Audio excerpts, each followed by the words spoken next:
What's up, everybody? Today we're cracking open the story of gaming's most brooding martial artist with daddy issues, Jyn Kazama. With Tekken 8 dropping any day now, I figured it's the perfect time to break down how this dude went from rookie fighter to the face of the entire franchise. Listen, if you're new to Tekken, just know this. The Mishima family puts the fun in dysfunctional. And Jyn? He's caught right in the middle of this mess, late to the party. Unlike his dad and grandpa, Jyn wasn't even around for the first two Tekken games. He showed up in Tekken 3 after his dad Kazuya supposedly died, and somehow this newcomer managed to steal the spotlight and become the new main character. But why did fans connect with him so hard? Maybe it was the awesome flame pants. Maybe it was his backstory. Or maybe we all just love a good revenge tale with supernatural elements thrown in. Family Drama 101. So here's the deal with Jyn's family tree. It's basically a horror story. His dad is Kazuya Mishima, a dude who got thrown off a cliff as a kid, made a deal with the devil for power, and then became obsessed with taking over his dad's company. Not exactly father of the year material. His mom is Jyn Kazama, who's basically the complete opposite, calm, spiritual, and connected to nature. How these two got together is anyone's guess, but the story goes that Jyn tried to save Kazuya from his inner demons. Spoiler alert, didn't work out. What makes Jyn unique is that he's got both bloodlines running through him. The Mishimas with their aggression and power, and the Kazamas with their spiritual strength. It's like having an angel on one shoulder and a devil on the other, except in Jyn's case, the devil is literally in his DNA. The devil gene explained, sort of. Speaking of devils, let's talk about this devil gene thing. It's basically a supernatural power that runs in the family, passed down from Kazuya's mom Kazumi to Kazuya and then to Jyn.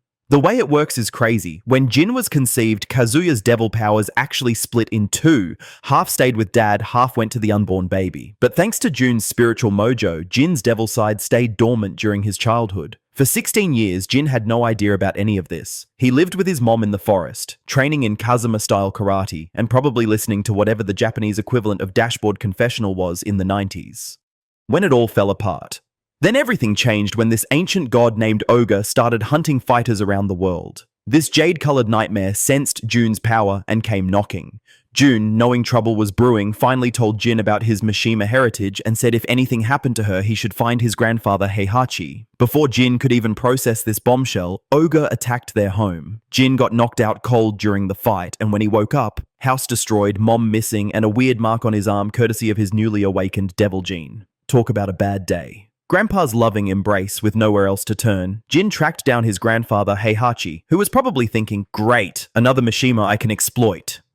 Heihachi took Jyn in, but not out of family love. He saw Jyn as the perfect bait to lure out Ogre. For 4 brutal years, Heihachi trained Jyn in Mishima-style karate. During this time, Jyn also went to school and met Ling Xiaoyu, who developed a massive crush on him that Jyn was too busy brooding to notice. Classic. Tekken 3. The Revenge Tour begins.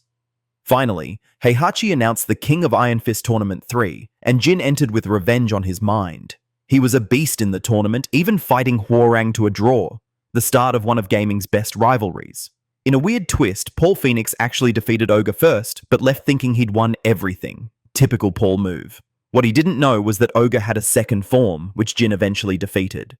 You'd think this would be a triumphant moment, right? Wrong, because immediately after Jyn won, Heihachi shot him in the head. I'm not joking, Gramps straight up tried to murder him because he suspected Jyn had the devil gene. But the bullet to the dome actually triggered Jin's dormant powers. He transformed into his devil form, sprouted wings, knocked Heihachi through a wall, and flew off into the night. Mishima family therapy sessions must be intense. Tekken 4. Identity Crisis.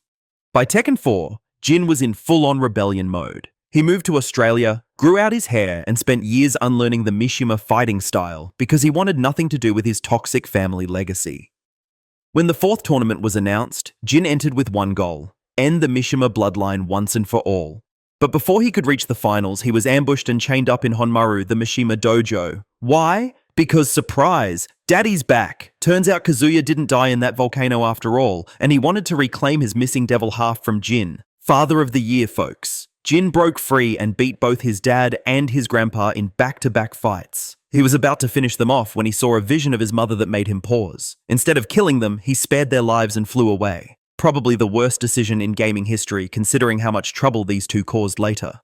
Tekken 5. Great Grandpa Problems.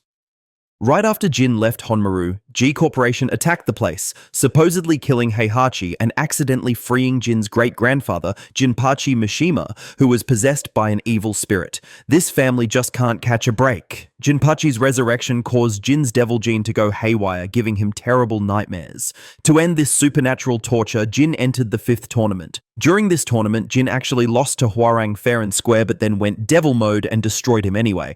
Poor sportsmanship much? He eventually defeated Jinpachi, giving his possessed great-grandpa some peace.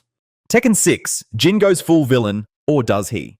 Here's where Jin's story takes the wildest turn. After winning the 5th tournament, Jin takes control of the Mishima Zaibatsu and declares war on the entire world. Even Kazuya was like, damn, that's cold.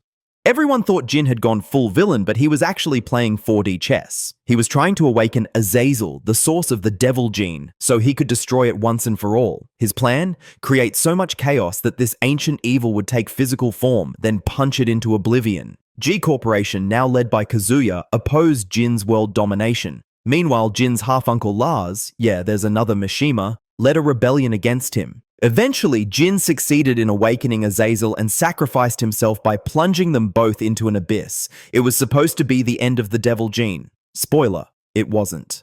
Tekken 7, Survival and Recovery Plot Twist. Jin survived. The UN found him and planned to make him answer for his war crimes, but even half-dead, Jin's devil gene wasn't having it and destroyed the helicopter carrying him.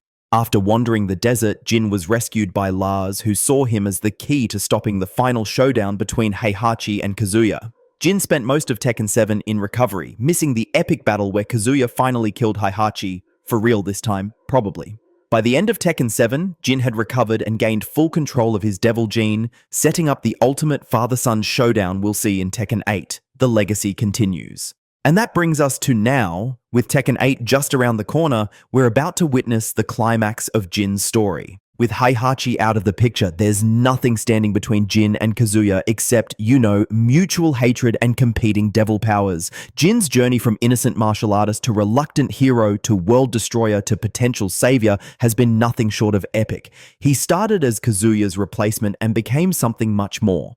The complex heart of the entire franchise. The battle between Jin and Kazuya is about more than just fighting. It's about breaking the cycle of hatred that's defined the Mishima family for generations. Will Jin finally end the curse? Will Kazuya ever act like a real dad? Will we ever see June again? Please, Namco, we miss her. Drop your favorite Jin moment in the comments. Hit that like button if you want more Tekken lore and get hyped for Tekken 8. Keep fighting!